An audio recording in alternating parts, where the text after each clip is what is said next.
everybody's had a good morning this morning and an enjoyable conference so far. My name is Arthur Anderson. I'm the Director of Municipal Relations in MPAC in Pickering.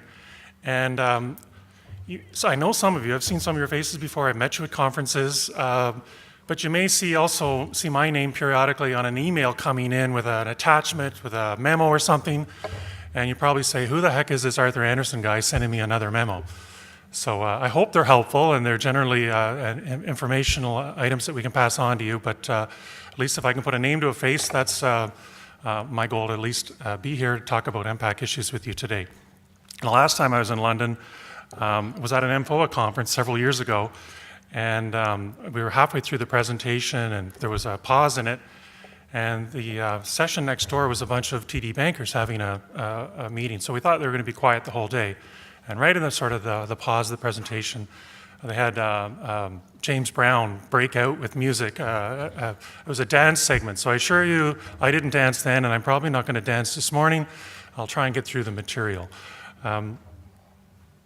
What I have today is talk to you a little bit about our 2001 highlights, or 2011 highlights rather, our 2012 current activities, and our 2013-2016 strategic plan. So a little bit of what we've been working on in the past, where we are presently, and where we're going in the future.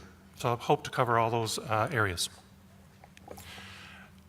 The 2011 highlights are a bit of a recap. You've seen some of this information before, but I wanted to bring it to your attention, and that is the number of properties on the roll at the end of 2011 was around 4.7, not quite 5 million properties. It was an increase of almost 66,000 over the roll return from the previous year. So we're seeing that kind of growth consistently, and we've seen it probably over the last 10 years, adding a community almost the size of the city of Belleville to the roll every year across for the roll across the province. So that's an increase in our workload as a result. An ongoing activity that we did last year was mailed out approximately 1 million notices. So it was not in a reassessment year, but given the transactions in the real estate market, changes to properties, sales, purchases, severances, consolidations, the change in the basic fabric, we had to send out approximately 1 million notices last year to reflect all those in-year changes. And in 2011, we also processed approximately 30,000 requests for reconsideration. This again reflects people who have received a property notice from us and have now have either a concern or an issue they want addressed, and we received approximately 30,000 requests for reconsideration last year. We have the period of time identified to address it. We've been able to resolve all those during the course of the year. Last year, we were also set upon completing unique property reviews, and we completed approximately 560,000 individual property reviews, again, to keep the fabric of the property assessment days up to date. And we added 28.4 billion in supplementary assessments, which if you use a 1% figure, it would probably generated approximately $280 million in increased municipal revenues, but that would be a conservative figure depending upon rates, but just an estimate of what that increase in supplementary assessments generated last year. So that was some of the highlights from 2011. In addition to those assessment numbers, I had some figures on some of our communications and some of our outreach during the year. We held over 1,400 meetings with municipalities, and these include municipalities, government representatives, and business and taxpayer groups. This includes the full range of our outreach to make sure we're out in the communities talking to staff, councils, and various taxpayer groups. In addition to that outreach that we make, people contact us. We had almost 250,000 inquiries through our customer contact center, and these take the form of either telephone inquiries, but also emails and other contacts, faxes as well. People still use the fax machine. We also had about approximately 680,000 visitors to our website, and that's not me going click, click, click every time. Those are unique visits to our website. People trying to get information and get kind of understanding what we do, tour some of our videos, some of our property assessment information, details, brochures that we post online as well.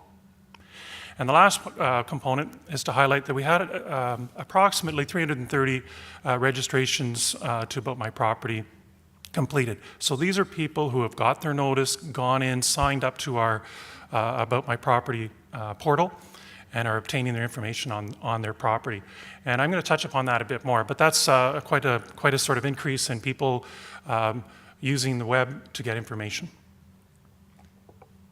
So if I can move on to our current activities from the past now to the present.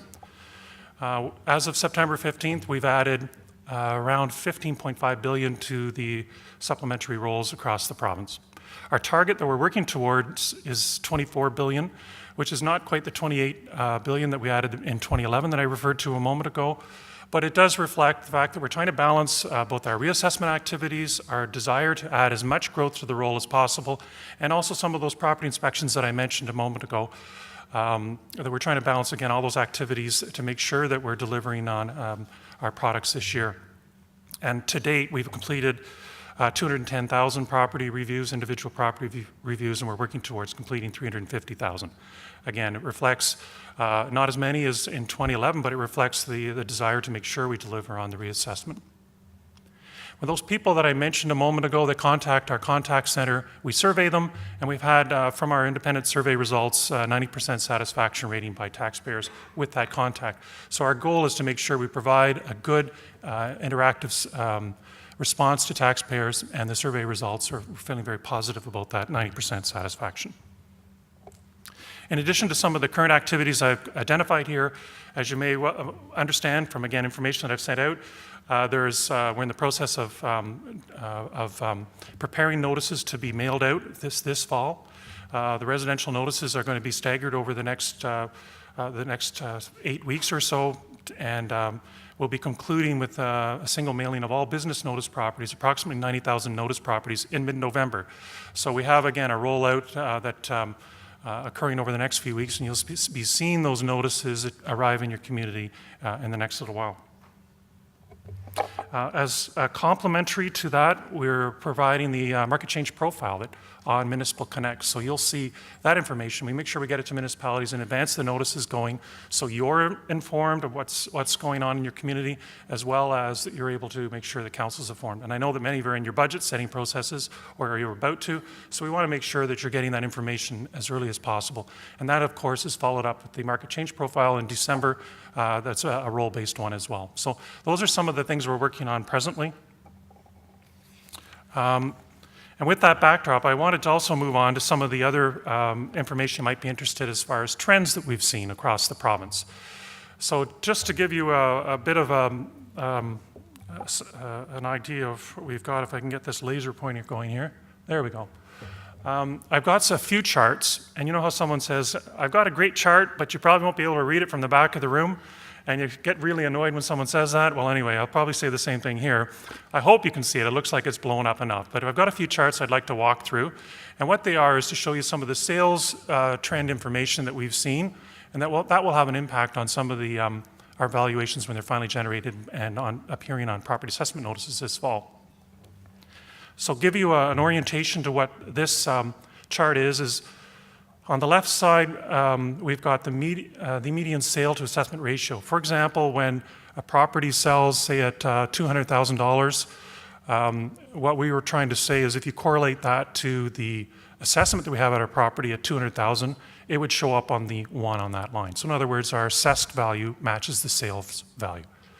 And along the bottom, we're plotting time. So I believe that's 2008 on this side, 2008-01, and on the far side, we're approximately, I think it's 2011. I can't quite read that. I think it's 2011-08. And so the chart is trying to capture the change in increase in sales and what that relates back to the assessed value we have on the property. And around 2008, January 1, we should be around 1 on the properties, right? So in other words, our assessed value should relate to the sales. And that's what you see from here. We're around 1 back in 2008.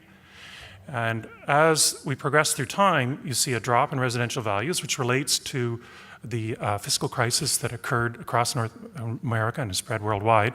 We saw a decrease in the value of properties, and now it's been, over the last two and a bit years, has been increasing considerably. This chart, for example, is just the residential properties. And on summary, what it tells us is overall residential properties across the province have gone up approximately 18%. So that's what our sales data is telling us, and that would likely, you'll see that on the many of these assessment notices. Since this is summary information, it doesn't deal with all property groups, so I tried to break it out a little more, and show you what's happened with the residential condominiums, and recreational waterfront. And what you can see from here is actually residential condominiums across the province have increased in value slightly more than 20%, and the general res properties have increased a little less than 20, in that 18 or 15, about 18%.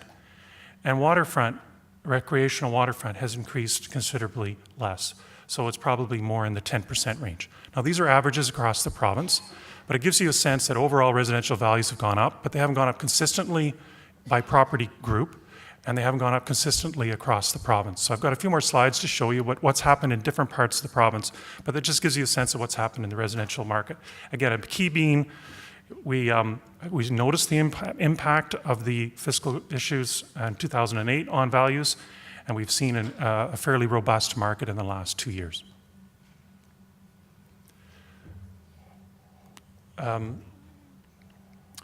So if I can move towards Toronto, we can see the similar graph where, again, the values were around 1, have impacted by the fiscal crisis, and then moved up considerably since then.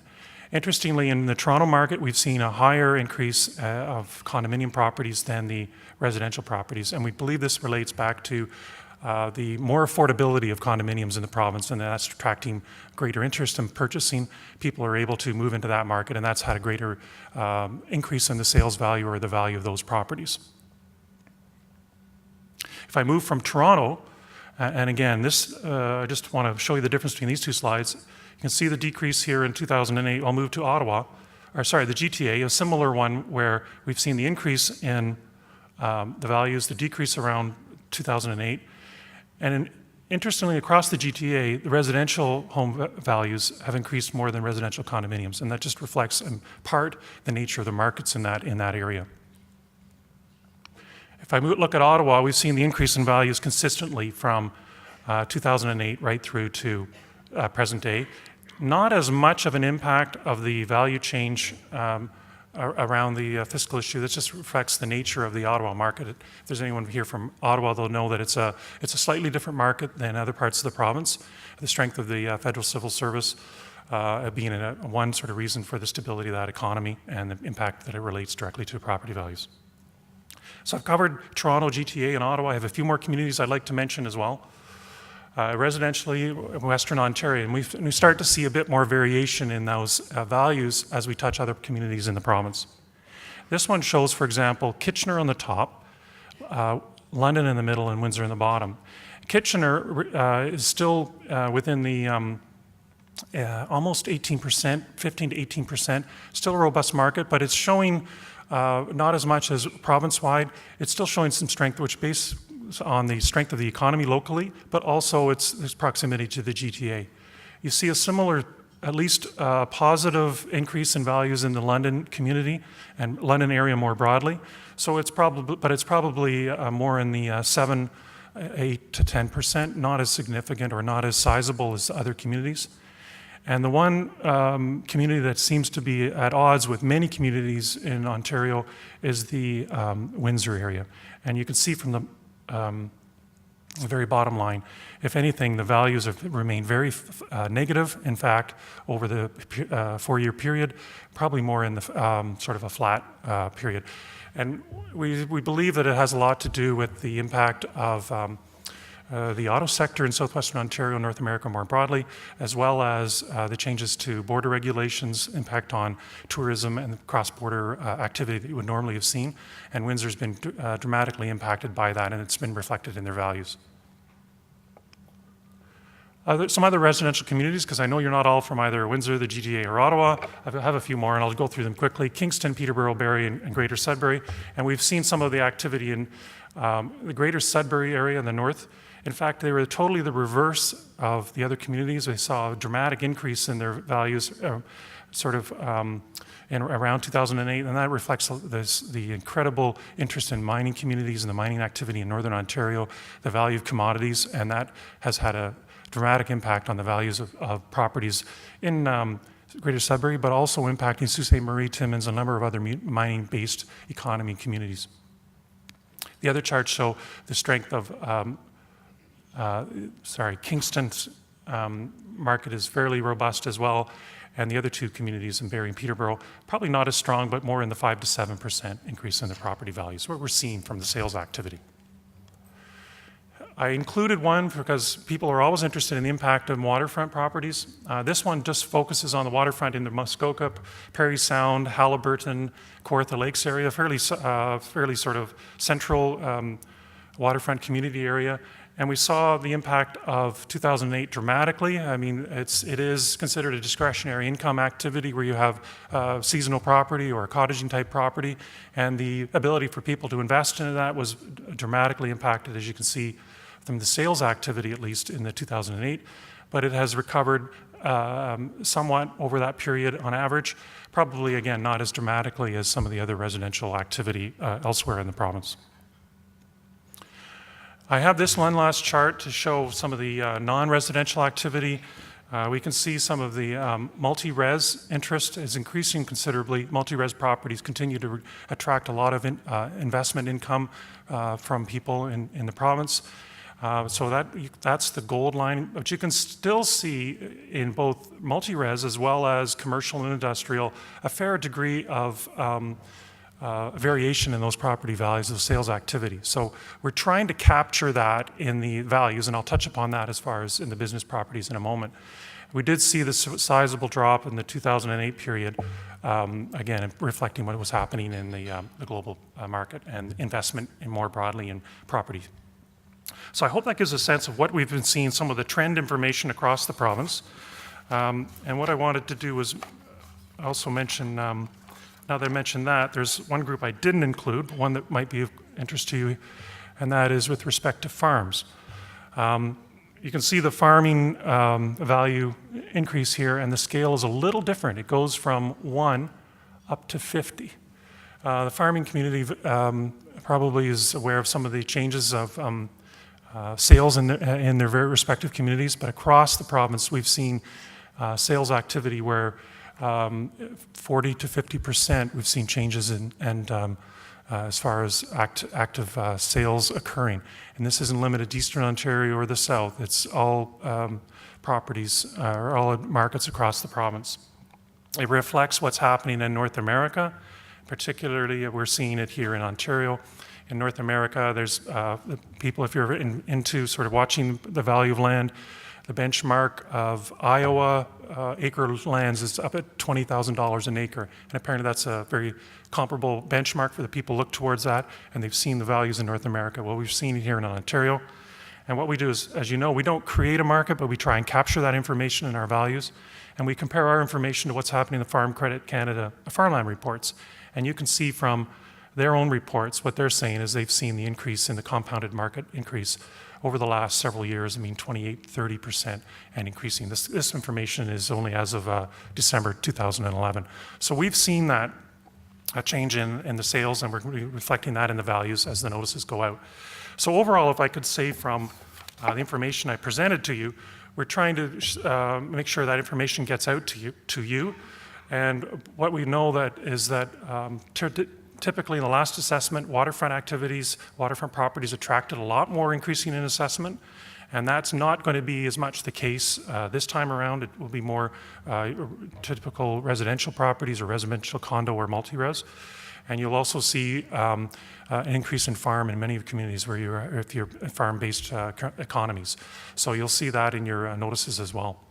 And what we've been trying to do to communicate that information is we prepared what we called a market snapshot. And we sent that out earlier this year so that people were aware. We were trying to get that information out as quickly as we could, telling people about the analysis. And we provided a snapshot from our chief assessor, who provided overview information, provided some of the trend information on individual snapshots. And this just happens to be one from one of the regions.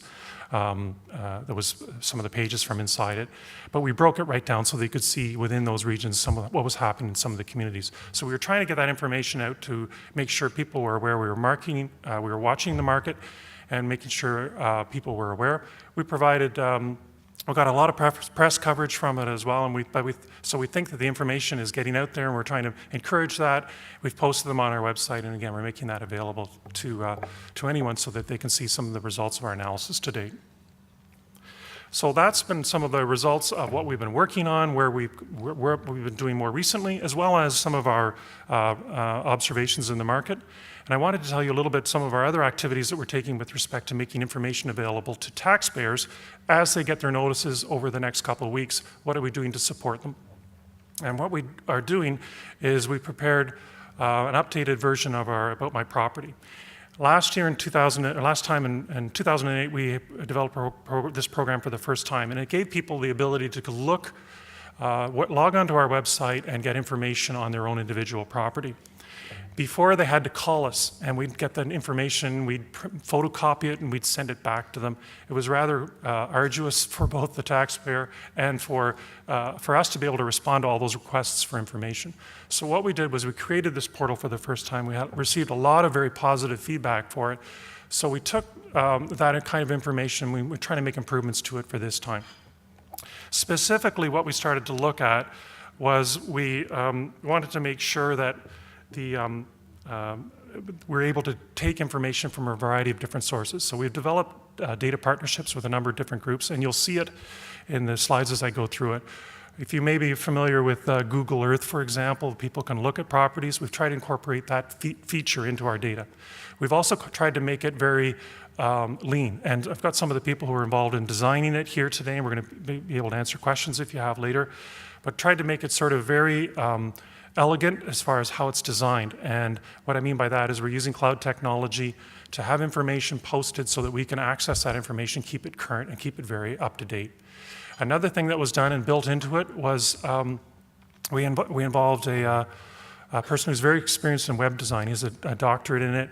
He did testing on it. How do you look at a website? Where does your eyes go? Where do you look as far as when you start clicking mouses? So we had the whole thing tested, focus groups, and had the whole site redesigned so that people are able to go into it, and it makes the taxpayer experience as positive as possible.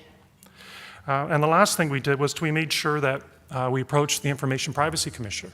We want to make, our goal was to make sure we have information provided, but we also want to obtain the highest sort of standards that they have. And they have a privacy by design standard. We worked with them very closely, and we've just received recognition and identification that we meet all their standards to ensure that our privacy is designed right into our website. So let me go through a few of the slides on what About My Property and how the new look and feel will be. I won't want to spend a lot of time because it's one of these ones where, you know, if you lean over the shoulder of someone on a computer and you say, now go here, and now go here, and it's a little difficult to go through all of it, but I'm going to try and give you some of the key features. And what you'll notice on the site, first of all, is that we've laid it out so that when you log in, you're going to get basic property information. You're going to get a copy of your notice posted right there on the website. So a PDF of that notice is going to be included. We had approximately 18,000 requests every year for notices. People had lost them. The dog ate them. My dog goes to the front door and grabs mail automatically. She starts chewing on it. So it does happen. What we do is we made this available right here, and that's going to help avoid the 18,000 requests, which meant that someone actually would go into our website or our database, prepare a notice, actually a letter. They couldn't even reprint it because we didn't have the technology for it, and they would send it out. So that's going to make that service more available for individual taxpayers and free up our staff time as a result.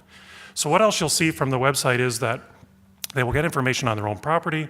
They'll get the basic sort of grad information or basic details on it, and they'll be able to find out where they are and see the street view. Something that people are starting to become familiar with, again, if they're using some programs that are available.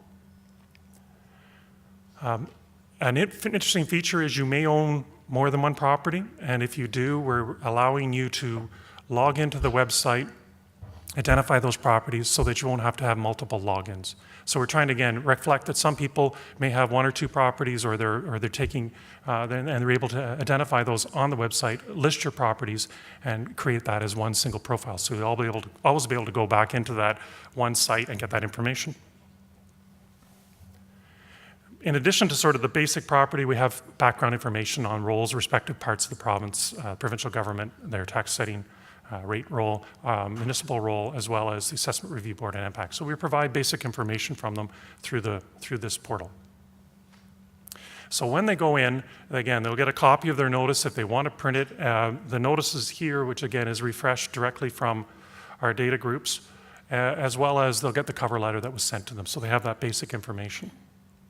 And on the top, we're going through some of these bars. This was the basic information. Now we've moved into my notice, and I'll move through some of these bars as well as far as my property and my neighborhood.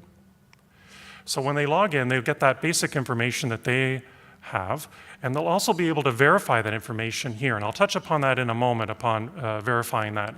It's a very interesting feature that we're doing. But they are able to look through, make sure the details on the individual property are correct. Sort of the release of GRAD, what we call GRAD is the release of assessment data information. And we're meeting that to make sure they get the basic information. And again, they'll see where they are on the map, as well as the corresponding details. In addition to their individual property, they're going to be able to do their own sort of comparison to properties elsewhere in communities. So for example, they will be able to highlight a number of properties in their neighborhood, make sure that what we've got placed as assessment on that property relates to what they know to be a comparable house in their community or a comparable property in their community. So they're able to tag those and identify them on the page and get basic information on it as well. And the type of basic information we can see, I'll move here, provides them with better information as far as is it truly comparable. It may look from the outside whether it's comparable, but we provide the actual details, for example, the number of square foot, the square footage, the lot size, and other basic information. So when they go through, they're able to identify those properties, say, yes, these are actually very comparable properties to mine. They're able to identify that and get the information or get the explanation about how these properties are related. And they can then prepare that information and obtain a report as it relates to seeing graphically on the map where it is, but also preparing it in relation to getting that information printed off so they can analyze it or look at it further if they need it. Once they've done that comparable report, they're also able to say, you know what, I don't like the value that was placed. I've got my comparables to show that that's not the case, and I'd like to submit a request for reconsideration. In the past, they had to send in a form and download it and send it in to us. And what we've done now is integrate it right into the functionality where they can do it online and take the results of their review that they've just done and submit it to us. So we take them right to the screen, the request for reconsideration, if they want to submit an RFR to us electronically. It gets us the information accurately and timely, and we know exactly when it's come in, and we're able to move forward with it from there. But as part of that, I had mentioned earlier about verifying the details on their property. We ask them if they want to look at the assessed value on their property or whether the details on their property are accurate or not. And so we ask them to go through and identify if there's any changes that are required of the data that we have presented to them. So you might say, well, that's crazy. Someone will just say, you know, I've got half the square footage, or I have no bedrooms instead of one. This actually reflects what we did a test and a pilot on as a paper exercise in the last few years, where we sent out requests for property information. And we had very good return rates and over 80% return, and we had very accurate information. We would go out and we would, you know, verify, or would be able to verify, in fact, if there's whether there's a change. And people are actually very good at returning that information, and they want it to be accurate, and they want to make sure that the information in our records reflects what's in what should be generating the assessed value of the property. So we've had a lot of very positive experience with the paper exercise, and we converted it to an electronic one where they're able to submit that information to us. And someone was in the office had made the remark that, so this means that so the 4.8 million notices that we send out, we've actually probably have 4.8 million property inspectors out on the ground, because they're able to send that information to us and verify, in fact, what's on their property. So it's, we're looking forward to getting information from that and building that into our verification process and making sure that we've got the correct data, because that's our goal, is get the correct assessment on the property and return that to the taxpayer and to return that to the municipality so they have an accurate assessment base. Once we submit all that information, again, in 3 slides, they can submit it. They provide the basic information. The information they've looked at for the comparables is included automatically right in the report, and then they can decide whether to select them or deselect them, what they want to submit to us. And once they submit that information, they get a confirmation from us that, in fact, that's been submitted. So they get that.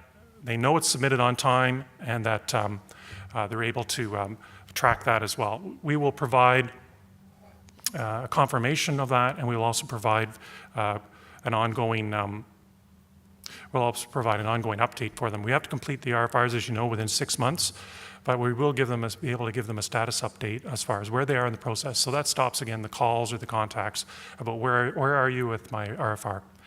Interestingly, I think last reassessment, we had about 175 or 180,000 RFRs submitted, and well over half of them came in the very last week of March. So I think we were feeling a little bit like the ARB or Revenue Canada, where everybody saves their tax return to the very last minute. And we had a real crush of activity. So it took us a while to get to that. So we're hoping this whole process of moving it electronically, getting them information out, will, one, that will have an accurate value in the first case, but then secondly, if there is a request for reconsideration, that we're able to deal with it and get that information processed through our system quickly and as easily as possible. So the last part of the presentation I wanted to mention to you is I've gone sort of the past, the present, where are we going in the future. And I'll give you a little bit of insight into our strategic plan. Our strategic plan over the course of the next 4 years started from the premise that we wanted to understand what employees and the board, our stakeholders, and people interested in what MPAC does, what do they really want to see going on in the place by the end of 2016? So in other words, sort of a vision, where do we want to be over 4 years? And as part of that, we developed sort of a process where we would engage various people through the strategic planning exercise. We had employees sessions, and they were called Partner in Excellence sessions, and they started back in June of 2011 and continued right through to November of 2011, so last year. We had over 200 employees invited, their composition of both staff and managers involved in the process, looking at that question, where we wanted to be. And they went through a full facilitated day. There was a series of these sessions held across the province, generally about 20 to 30 people or so. And they would walk through a bit of a, here's where we were, here's where we're at, and where are we going? Where do we want to go in the future? And it was surprising, a lot of the similar issues started to develop, and they were able to look at sort of some key themes from that and develop a plan from it. The plan was brought back to our executive back in the fall of 2011. It's again the November-December period. And Anthony Wisnowski, our president and CAO, wanted to make sure that we were talking to staff, but he also wanted to make sure we were also reaching out to stakeholders, so municipalities, business community, and others involved. I think we might even have had the odd lawyer at this session as well. So we reached out to stakeholders, to municipalities, business groups, and we had a similar stakeholder session. Here's what the employees came up with, and then we talked to some of the municipal people as well and said, what do you want to see over this 4-year period with MPAC as well? So we tested it, and we got some very positive results. And I heard from someone at the recent tax collectors session in Muskoka that they were very happy to be involved in it, but it was also interesting for them to see what MPAC employees were thinking as well. So they had their ability to impact on that as well. We took that information and we went directly to the board earlier this year. We had all the board members, both the municipal, the three groups, the municipal, taxpayer, and provincial representatives, all review that information and provide their input on that direction. And we, of course, layered in what we call our risk assessment, as well as where we look at issues that might be at risk to MPAC. And we've factored in also the results at the same time are coming from the Drummond report about looking for efficiencies and making sure we were changing our organizations to reflect new directions that were coming out from the Drummond report. So we factored all those issues together, and we prepared our MPAC 4-year strategic plan, which will guide us over the next upcoming sort of work period for us. Now, from that exercise, I mentioned its common themes started coming out. And what it did was people were able to agree upon what success might start to look like for MPAC. And I have a list of here, I won't read them all, but it was basically to ensure we had a better understanding of MPAC's role in the future. We wanted to make sure that we were transforming our relationship with you as partners into a true sort of partnership. We were also looking at other issues such as progressive revenue generation. Could we increase the revenue that were generated through our various, the sale of information, publicly or available information, not privacy protected information, but sale of information that we presently do through to banks, insurance companies, or otherwise. can we generate even more revenue? And that's something that you may be interested to know. We have, if you were getting a recent mortgage from us, a lot of the information that banks use to review the value on that property comes directly from MPAC. So we have these partnerships out, and we want to make sure that we're using them and generating revenue, because the revenue that we generate from that means that we don't come to the municipalities and ask for, it decreases the amount we have to ask for as part of our levy. Some of the other issues, though, involve staff, as you could appreciate, a fair and healthy work environment, and making sure that we also have a professional and sustainable workforce that attracts and develops top talent. And that's a challenge probably facing many organizations, including municipalities, is what are they doing about attracting talent and keeping it, particularly as many people are sort of going through a retirement sort of phase in many organizations. We're facing a similar one, and the challenges as far as making sure we're attracting good talent in the future. So those were some of the things that we're working towards over the 4-year period. That's what success would look like. We then thought about how are we going to get there? Well, we were looking at building our credibility and awareness. We want to make sure we're improving that customer service experience. The About My Property, the other sort of availability of information on our website, the increased information that we're making available. Those are all things we're trying to improve our customer service experience. We're trying to capitalize on our experience in the property industry, and that's the reference I've made to the banking and investment community. We already are out there providing that information. We want to make sure that we're reaching out and continue to sort of expand our client base to be able to can increase our partnerships in that part of the industry. And we also want to clarify our role and relevance in strengthening communities, and I'll touch upon that as part of our brand in the future. In addition to building credibility and awareness, we're expanding our collaborative and supportive relationships in the future. So we want to make sure that we're working with you. And there are examples of what we've been doing. One I can give you, for example, is our building permit process. Approximately a year and a half ago, we were getting probably around 12% of our building permits electronically from municipalities. We put together a targeted work program, had what we call a business improvement project, and we've been able to change the whole relationship with many of the building departments. We attended conferences, we advised them, we worked with suppliers to change that relationship and get information. And now instead of getting about 12% of the permits electronically, we're getting almost 84% of all permits electronically.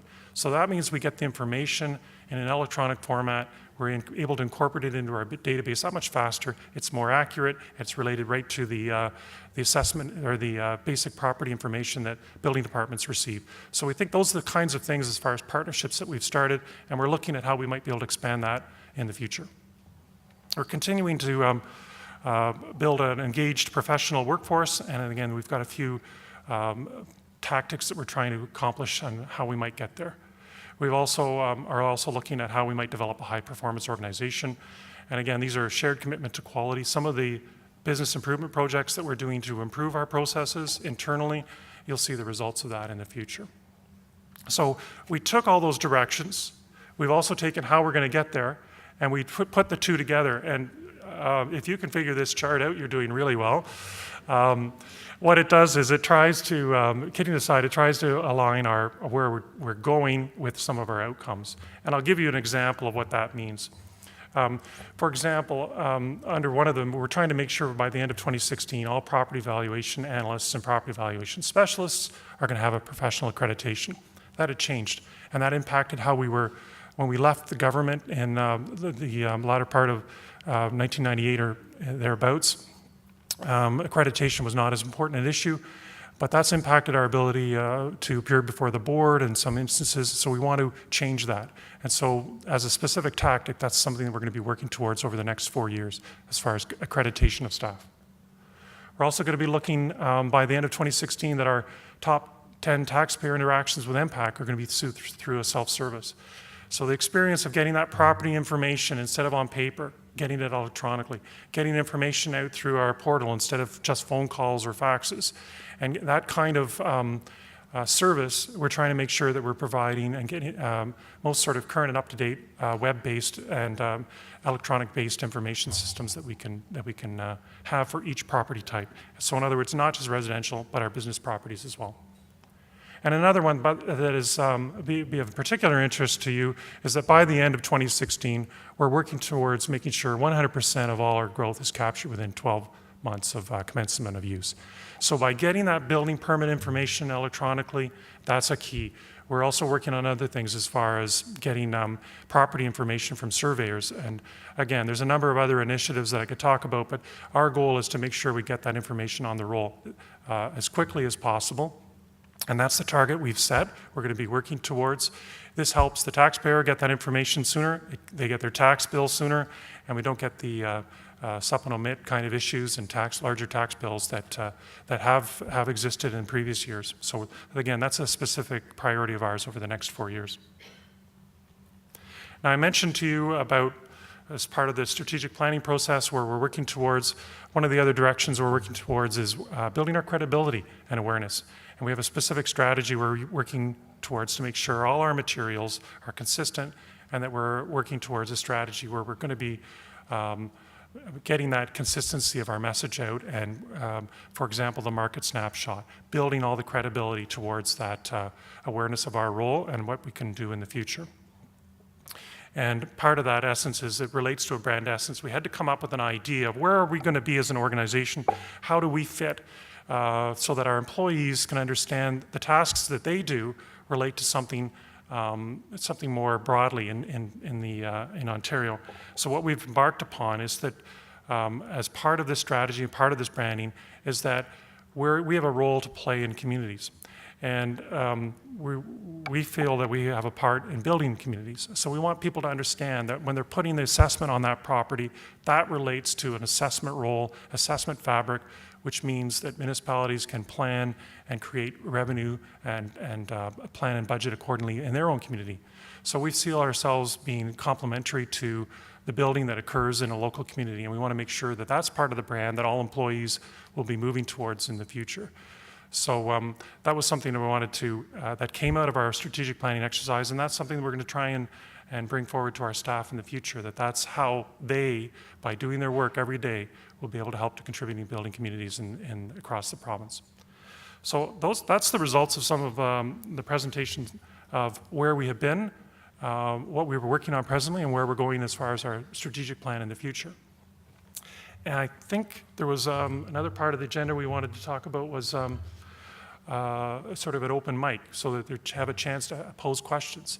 And what I was going to do was invite my colleagues that have bulletproof armor on today, invite some of my colleagues up to the stage. And what I've done is I'll just sort of invite them up now, and I'll introduce them as well.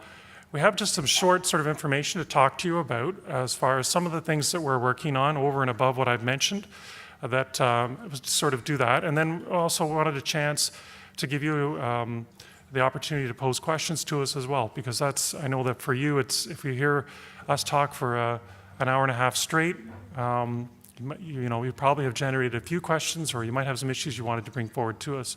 So we're going to do that as well and be able to have you approach the mics and pose some questions to us as well. So let me introduce to you Chris David-Odson is our Chief Architect with the Information Technology Branch. He has been instrumental in a lot of the redesign of About My Property and the orientation of our systems in the future. Greg Baxter beside us, who is a Director of Product Management, has also been integral in driving the About My Property with Chris. So they're very familiar with what was part of the design.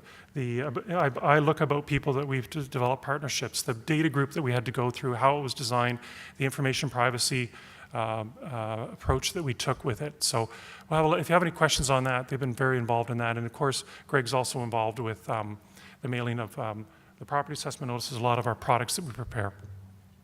I also have Terry Day, who's an account manager here in the London office with us, and Jennifer McConkie, who's an account manager in the Kitchener office. So we tried to cover a number of different areas and be able to answer some of your questions. But I think what I'll do is maybe ask Chris, if you want to, or Greg, I think we were going to sort of talk briefly about just a few issues around current issues that you might have that we're aware of around service, around timeliness, accuracy, communications. I know these are some of the things I've heard from Dan in the past. And I know that we've been trying to work on some of those things the last few years through our municipal liaison group that we've had set up, and through the individual product and services groups that we've also set up. So I don't know if you want to just take one more moment. We'll have a bit more sort of introductory material if I can, and then we'll move on to some of the questions and answers. If that's okay? Great. I see the odd head, even though I've got the lights in my eye, I see the odd head shaking, that we're good with that. So we'll do that, and then we'll have the question and answer period. Okay, thank you. Yeah. So maybe just to, I guess, encourage some further discussion, is to really address two of the points I thought would be of interest today, and that is the accuracy and also the timing of receiving some of our services. So within MPAC, we recognize that we needed to make some significant changes to our systems. The existing systems push a lot of the complexity to the user with the introduction of the Ontario budget implementation, with phase-in, the different types of factor methodology. It was thought that we would need to embrace in a new system, and we have done so, and in fact that is, I guess, going to be in production, in our production environment later this year. Certainly on the accuracy side, as Arthur mentioned with About My Property, that is now in our production environment in support of our notices that will be mailed out over the next 8 to 9 weeks. We really wanted to change the conversation. Historically, we provided data to the property taxpayer, but we really want to engage in that partnership where, in fact, we would receive data or information back from the taxpayer. And one of the key points that I wanted to mention, and that when you do, as a taxpayer, you receive your notice, and hopefully that you will enjoy the About My Property experience, is that it really isn't a significant stretch to see how that MPAC will then progress and move forward with perhaps About My Municipality, the gateway in which we would continue to provide you with information, and really moving in advancing the current structure of Municipal Connect. So I'm hoping that you can see that the connection of About My Property to About My Municipality. Certainly in terms of the accuracy as well, we've had a project again, and it will be complete, or a big part of it will be completed later this fall as well, to improve the internal user experience. And one of the key elements that we wanted to do is, instead of, as I mentioned before, the complexity with the assessor and entering the data, that we wanted to introduce that complexity back into the system, allow the assessor to focus on valuation, and introduce a number of edit checks, over 30 to 40 edit checks, into our core systems that will hopefully result in more accurate data. And again, one of the concerns that I hear from municipalities, consumers of our data, is that it's not accurate. There are errors in it. And so hopefully with these edit checks introduced later this fall, as we move forward, that will reduce or mitigate some of the errors that you've seen in the past. In terms of developing a product vision, currently a number of our products are 30, 40 years old. In fact, were developed when punch cards were in place. And I remember those punch cards. Yeah. I do as well. And one of the things that we want to do is really transform and provide and become truly transparent, provide you with full information on the various transactions that we provide, and really providing you with a full scope of the before and after of that improvement, as an example, that you would have a full understanding of how MPAC got to that end result in that transaction.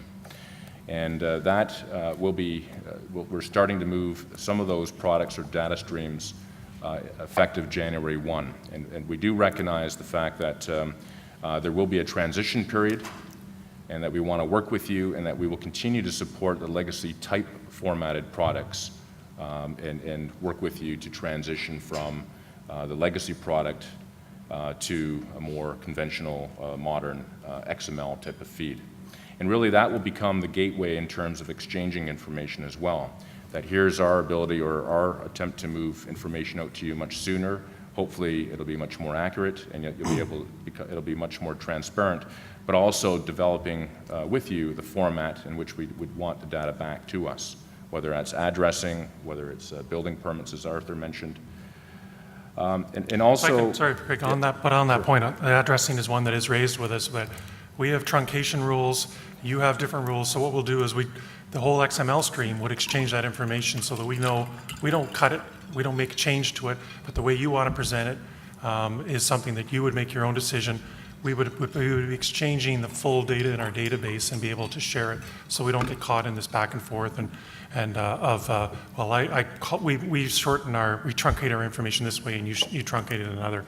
It's the exchange of that information as a full data field. Yeah, and one of the reasons for that truncation is our legacy products, right, with fixed width information.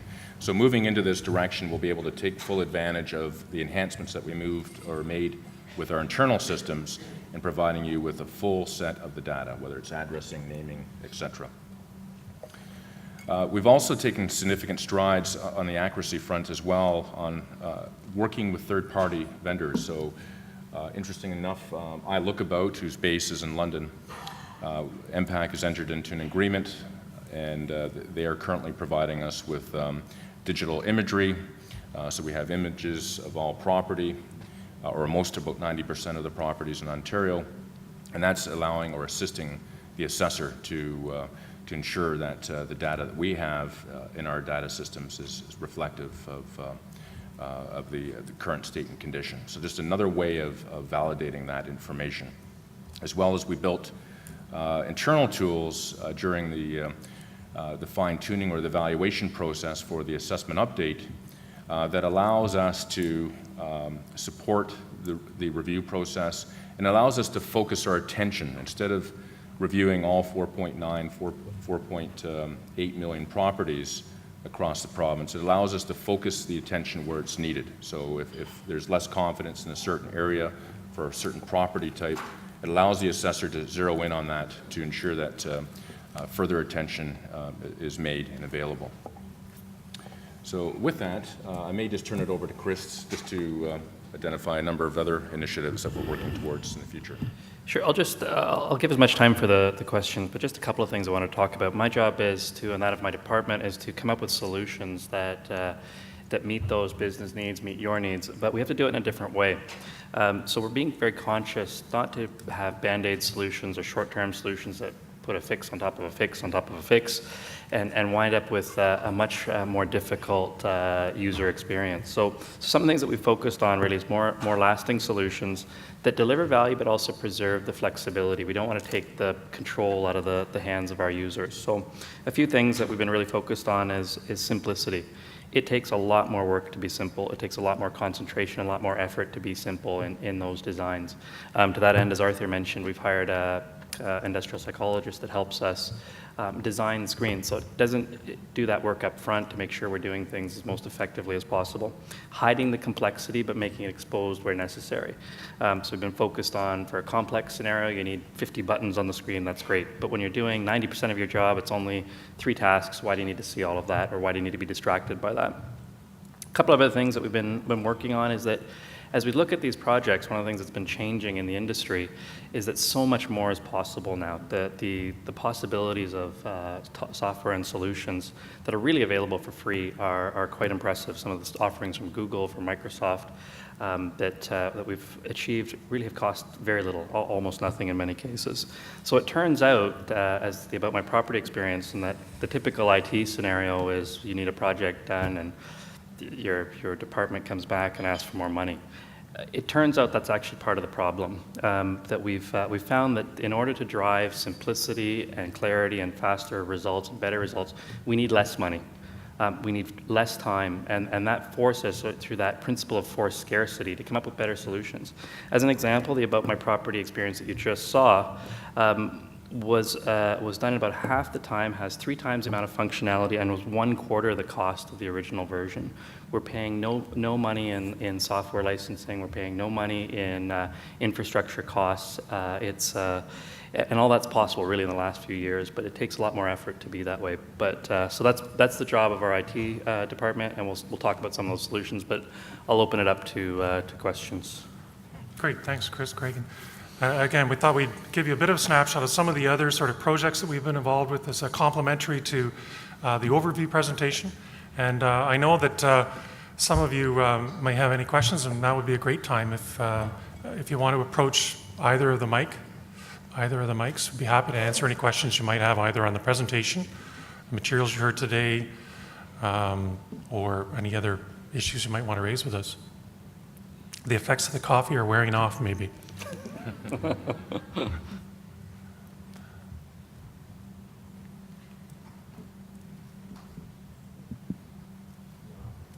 morning. Good morning. I don't know if this is on or not. Ken, next, Town of Whitby. I was wondering, are you planning any major changes in assessment methodologies for different sectors? For example, I know recently there was the golf course change in method of the methodology. There was some changes when it came to Loblaws and the Big way box. you did that.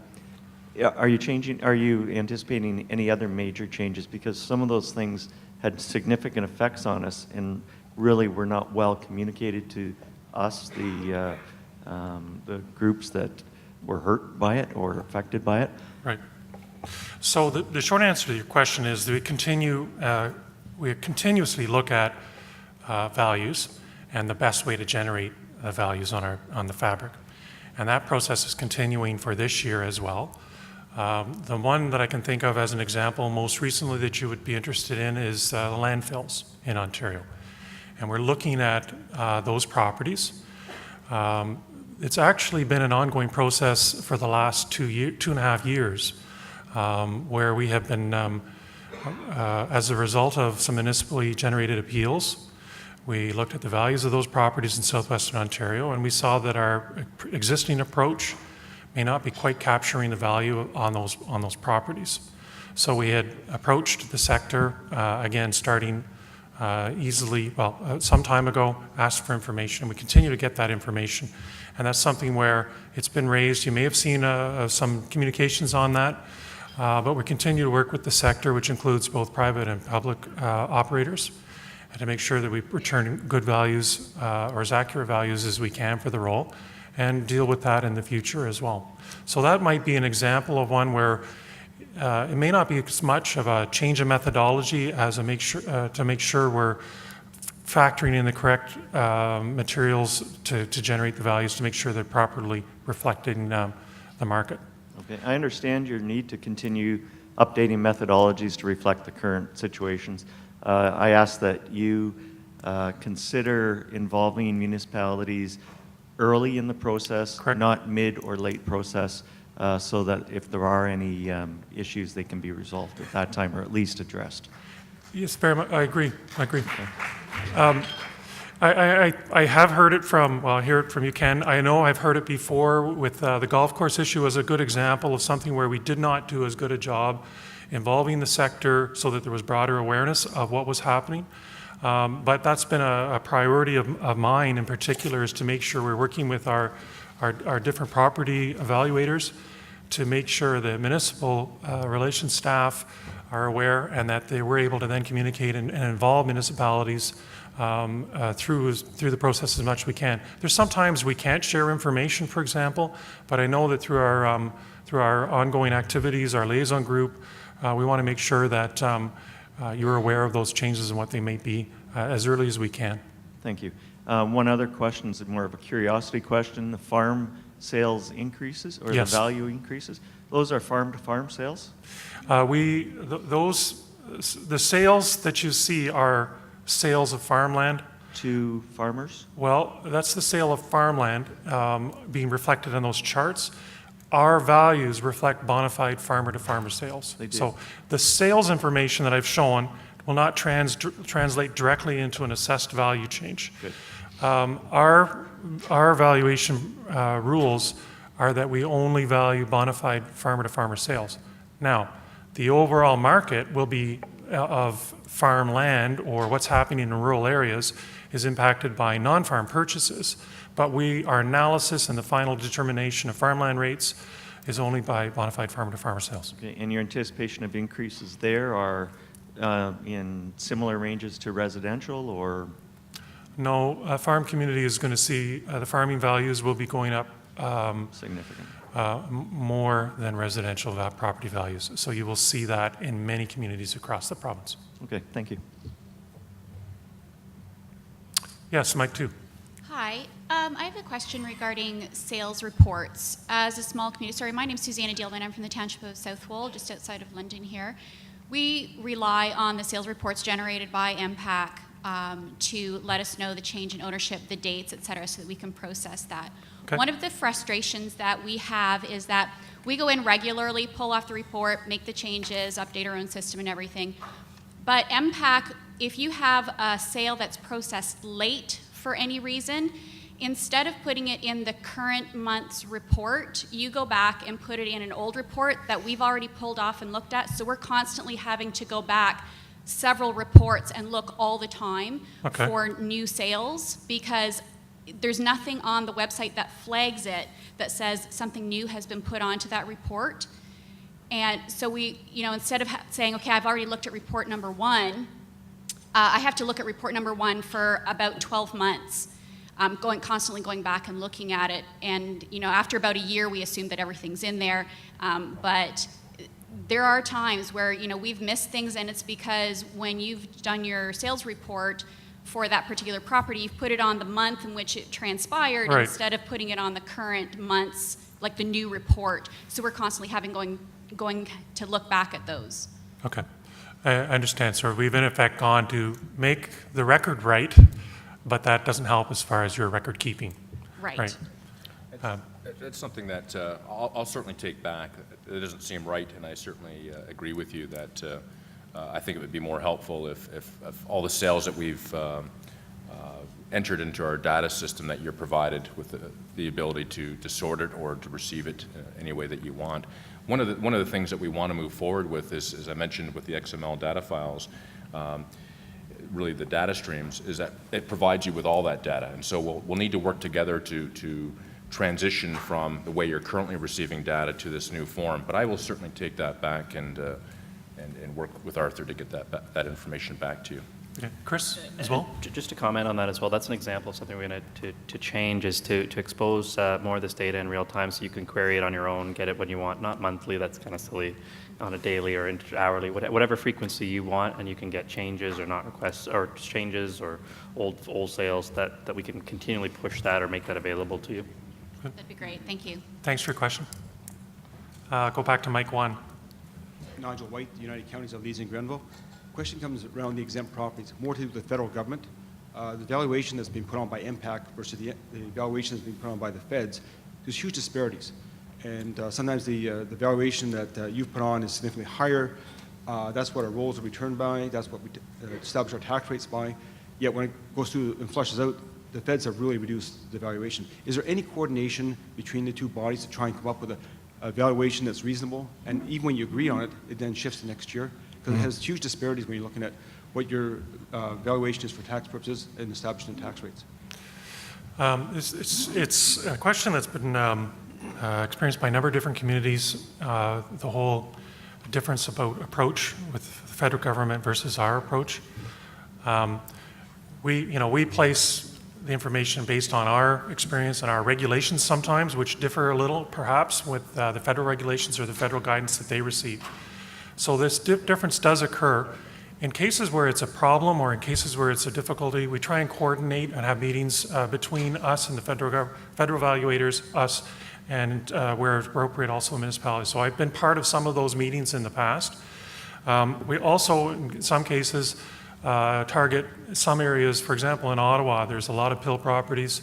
There's a committee that deals with to arbitrate what the value should be, and sometimes it goes through that formal process, but sometimes it's also in coordination with the federal valuation staff is to get that understanding. Is it all perfect? Will we always be on the same one? Probably not, but I know that through our working relationship with them, we do try and address that. If there's one in your community where it's an issue, I think it's just one you've got to flag it to us or bring it to our attention that you're aware of the difference. That we can, if we have to set up follow-up meetings and discussions on it, we can do that to try and assist. It may not be that we come to a final agreement, but we at least understand the differences and why there might be those differences as well. But when you come to an agreement, why does it then change another year later or 2 years later back to the old valuation? Is there any way to agree that this will be the valuation for the next period of time? Because it bounces around, even though you get an adjudication saying it's going to be, So you're looking for consistency both Yes. in the value, but also an ongoing consistency of that as well. Yes. And I think that'd be important to make sure is part of that discussion as well as what's happening. Sometimes regulations will change, but I don't want to blame it on a regulation change. We want to make sure, you're right, that there's that ongoing measure of predictability for you in the future. So is that something we can, we'll take back to our business property groups who deal with some of the federal valuation and federal properties and provincial properties as well. Okay, thank you. Okay, thanks, Nigel. Dan Elliott from the town of Aurora. Hi, Dan. There's more and more interest in second suites, and the provincial government is encouraging municipalities to allow them and to encourage them and permit them and so on. Right. Is there any special approach in valuing these second suite properties? Are they beginning to merge over to, some income generating versus residential units and so on? Is there any discussion in that as these become more and more prevalent? So I'm not aware of any discussion to change the approach, the valuation technique of it.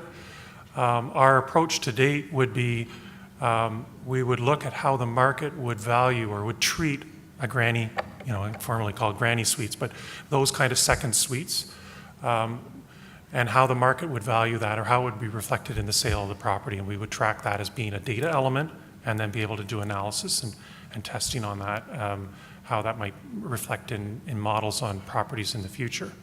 I'm not aware of any, for example, regulation that has said you must treat it this way. We had, for example, on green energy, direction on how to treat those kind of properties, Right. but I'm not aware of any either regulation that would guide us. So we would be reflecting, again, sales information, what's being treated in the market, and reflecting that in our values. Okay, and sort of along the same lines, there's second suites. There's also interest in pools and pool enclosures from an enforcement perspective. There was a tragic incident in Scarborough this summer. Unfortunately, it was a pond, it wasn't a pool. But is there any way of obtaining information from MPAC for our enforcement groups with respect to properties that have pools, properties that have second suites, so that these could be on the horizon of our fire departments, our building inspectors, and bylaw groups to ensure that these critical safety issues for community safety are appropriately enforced? I'd like to follow up with you on that because I know there's the information we collect and we share with you is for certain purposes. That's correct. And so we do make the entire database available for planning purposes. And we also make products available for your specific needs, whether they be taxation purposes, again, or tax planning reasons as well. The enforcement one is one where basically would like to make sure that we're not running afoul of why we've collected the information and what it can be used for. So I'd like to be able to follow up with you in the past. I know in some areas we've made reflection, or we've reflected in our data agreements with municipalities how product uses might be specialized, for example, whether they were kiosks or information they wanted to provide on their website. So we've tried to reflect the need and the use, and that's something if we could follow up with you about how that might be from an enforcement. There's certain things that we can do. We have, just so you know, like for example, if we were asked by a police force for certain information, we have a process about how that is dealt with. So I would have to follow up with you on whether it's bylaw or whether there's something special we would be looking at and designing that into our data sharing agreements. I think there's obviously a lot of government agencies collecting information, and the sharing of that makes perfect sense in some regards. But as you say, there are privacy laws, and those are unfortunate in certain circumstances that would force multiple agencies to attempt to collect the same data for different purposes. So anyway, I'd be happy to have a That's chat fair. with you over lunch. Yeah, Thanks. thank you. We don't want to be dumb about That's our right. things, right? But it was probably about 10 years ago, we shared information for a health study that we thought was, seemed really helpful to the public. I think it was related to a certain condition they were looking for, so we were able to pick out the men, certain age, and they were able to do, and we ran into a lot of problems doing that, which we thought was a really good thing. So we're careful. We want to make sure, again, that we're meeting what's expected from us from the Information Privacy Commissioner. Again, the reasons why we collected under MFOA, which we are both covered by, but we also don't want to be an obstacle. If there's something, if there's a way that we could do something that is helpful, we'd look at that as well. Thanks. Arthur, Yes. just to comment on that in a general sense, our IT group is partnering with some of the municipalities that have similar initiatives. We're just exploring that concept of open data. It's more predominant in the U.S., but it's started to come up where basically all information within the public realm is made available easily and in mass to people that need access to it. So we're exploring that as a general concept as well. Right. Sure. Thanks, Ted. Hello. Good morning, Arthur. It's Linda Leeds from the town of Milton. Hi, Linda. Hi, how are you? Great. I'd just like to pick up on the point that Ken raised and perhaps emphasize it a little bit more. When assessment values are being established for property, there are three parties that have a distinct vested interest in what those assessment values are, being the property owner, MPAC, and the municipality. Correct. So when there is changes and significant appeals that are underway, whether they are affecting an individual property or have broad-based perspectives, such as the golf courses and the supercenters did, what the municipalities is looking for is to be at the table as the discussions are going on. It's not enough just to know that you're looking at them. We want to be actively involved. We want to be a partner in those discussions. And it creates a problem if you're entering into agreements with those property owners. You're getting information that's deemed confidential, and we don't have access to that. Getting the minutes of settlement after those discussions have been completed is not good enough. We need Right. to be at the table. It's a great comment. And I think what it is it touches upon the relationship with, if, for example, in issues at the ARB, there's a TCC recently, like just I think it was the day before yesterday, on big boxes in the Milton and the Halton area. And the municipalities are there as interested parties. So the board has certain rules about when it will share that information and who it will share it with. And we are covered by those rules as well. So if it's at a board, that's one thing. But there's other parts where, even if it's not at the board, is if people are coming to be part of a discussion and an interested party or they want to be part of that discussion, I know that we increasingly want to be involving the owners, the municipalities, and MPAC in those discussions. But we also want it to be an informed discussion. It's not simply, we don't like what you're doing. I mean, we want to make sure that you're coming to come and talk about a good value or a technique or otherwise as part of that. So we do get a better value in the future, and one that takes less time for us in the future worrying about appeals or otherwise. So I'm working on that area and working with our colleagues and the evaluation staff to do that. Thanks, Officer. I think that's a shared goal with the municipalities. We want the values to be accurate and to be able to stand the test of time as well. We just need to be there and be part of that discussion. Okay. Thank you. Mike 2. Yeah, it's Phil Hogan, town of Carlton Place. Just a question on timeliness. I noticed in your strategy that you're looking at getting assessment to the role within 12 months of occupancy. I guess Right. I'm looking at, I'd like to see that happen sooner and actually faster. Right. As an example, I'm currently sitting with homes that were occupied in 2010 that haven't been assessed yet. It looks poor on our part because I know I've got new owners that they're getting bills for 2 years of taxes, and of course we're having to try to explain to them that this is the best we can do. Anyways, I think the strategy is there, but I'd like to see it sooner and actually maybe within 6 months or 3 months or whatever you can do. Right. It's a great comment. You know, we want to set the bar and work towards it at one level, but we want to, I know we want to exceed that. We've done a number of things, and I mentioned to you, for example, the building permits. This is a good example of where we're trying to get information more timely.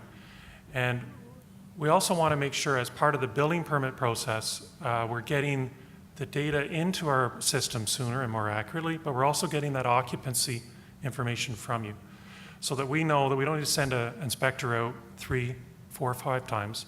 We just want to send them out once when it's done and then get it on the roll. So as part of that building permit project, we're also building in, get us the information. If it's a final inspection or if it's an actual occupancy permit that's issued by the municipality, let's ask for that as part of the building permit submission process. So we worked with the vendors to include that as part of the file. So that should help.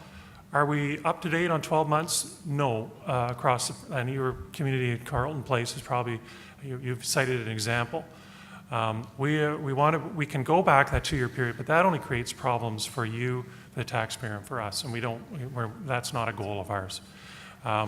So some of the techniques, as I mentioned, the building permit one. Another one partnership we've identified is from the Electrical Safety Authority.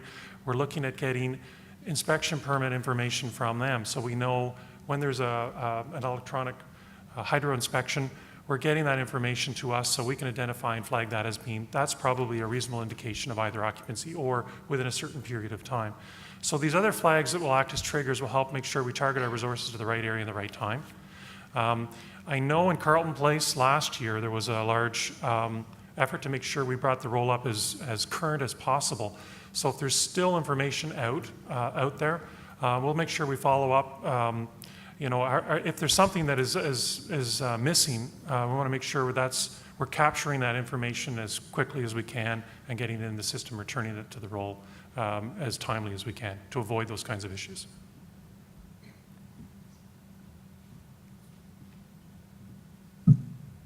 Good morning. Good morning. I'm not sure if I'm tall enough for this to broadcast across. I can see you there. I'm Nancy Taylor from Clarington. I have a couple of questions. Okay.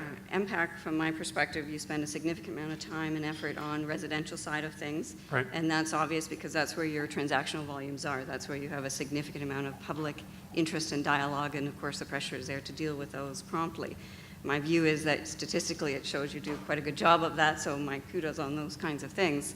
My question has to do with the non-residential side of things.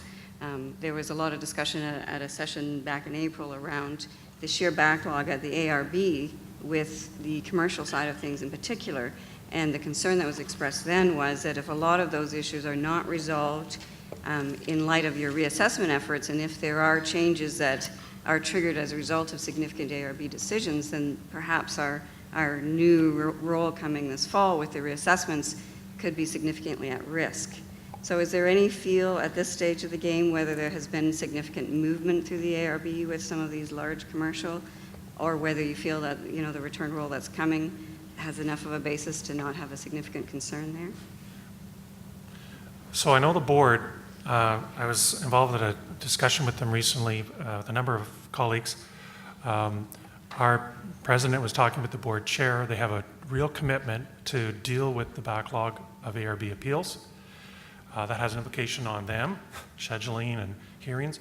Has an implication on us as far as, again, making sure we're properly targeting resources that are qualified to speak at those and present. It also has an impact on municipalities when the settlements that have been going on, or the issue that's been sort of carried over for many years, will have a real tax implication when it's or could have a tax implication rather when it's finally settled.